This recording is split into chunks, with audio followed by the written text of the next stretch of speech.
The forgotten scent of coffee. Linda was 62, with silver hair and hands that remembered every touch of the soil in her garden. Since retiring, her life had moved peacefully, rhythmically, quietly, with a reassuring sense of repetition that made her feel safe. Every morning she brewed coffee at the same time, strong, black, in an old mug with a cracked handle. The mug had belonged to her husband, William. She liked to say that as long as she drank coffee from it, he was still sitting somewhere nearby, just quieter than before. That morning, she forgot to add the coffee. She poured water through an empty filter, pressed the machine's button, and waited for the familiar aroma to fill the kitchen. Instead, clear water dripped from the coffee maker, and Linda frowned. "It must be broken," she muttered under her breath, deciding to fix it, though she had never done that before. She tried to unscrew the plastic container, then forgot why she was doing it. Eventually, she left everything and went out to the garden. There among the rose bushes, she spent several hours, not noticing that her coffee was still dripping. Only when she returned did she see that water had flooded the counter and the floor was sticky from the spilled liquid. Tired, she sat down and thought, "I'll have to call Will to fix it." She didn't remember that William had been gone for 5 years. The first signs.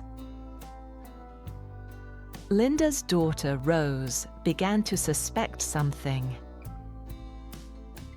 At first it was small things, repeated phone calls with the same questions, forgotten birthdays, misplaced objects. Linda had always been organized. Notebooks, notes, envelopes labeled gas, electricity, telephone. Now everything was mixed up. One day she called in tears. "Rose, I can't find my house keys."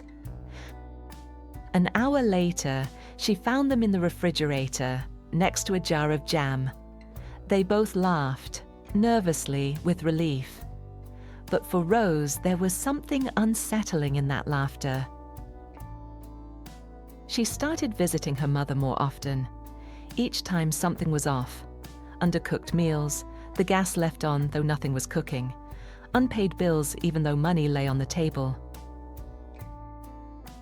One day, Rose found a note in the kitchen. "To Linda, from Linda. Don't forget it's Thursday today."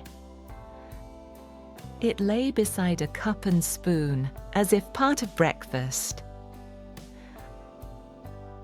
"Mum, why did you write this?" "I didn't," Linda replied. "That's not my handwriting. I have no idea what this is."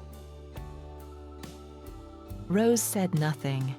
She smiled to hide her fear. The diagnosis.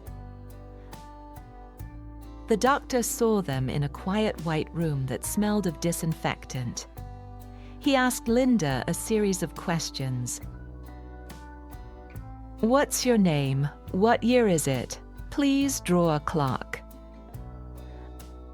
Linda tried. The clock had only 3 numbers, its hands pointing in random directions. She looked at the page for a long time, then put the pencil down. "Something's tangled up in my head," she whispered. When the doctor said, "It's the early stage of Alzheimer's disease," time seemed to stop. Rose felt her heart pounding, the ticking of the wall clock suddenly unbearably loud. Linda sat calmly without fear. "So that's why the world sometimes feels torn apart?" she asked softly. A new everyday life. From that day on, everything began to change. Rose moved in for several days a week to make sure her mother ate, took her medication, stayed safe. She made a huge calendar on the wall, marking appointments, days of the week, the grandchildren's names. At first, Linda rebelled. "I'm not a child," she shouted. "I don't need a babysitter." But with time, she began to understand. It wasn't about control, it was about care. There were days when everything felt like before, cooking together, talking about the past, laughing. And then evening came. With its shadow, Linda would sit in her armchair and ask, "Rose, where's my mother?" Her daughter didn't know what to say. Letters to herself. As months passed, Rose started writing more and more notes. "Don't forget to water the flowers. Don't open the door to strangers. Smile at yourself today." Linda, meanwhile, asked more often about William. When would he be home from work? Had he filled up the car? Should she iron his shirt for tomorrow? The beginning of a journey. One morning, Linda brewed coffee again. The aroma filled the kitchen, but she looked at the machine with mild confusion, as if she didn't remember why she'd turned it on. Water began to overflow onto the counter, dripping softly to the floor.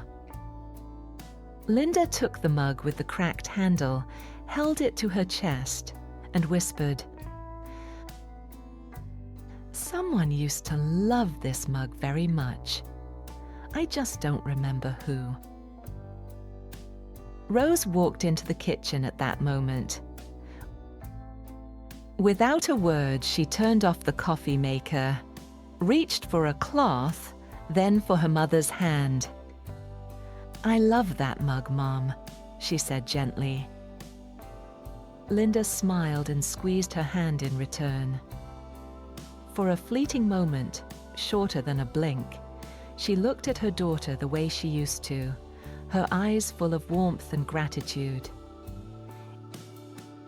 It was the beginning of a journey through the fog, a journey Linda had not chosen.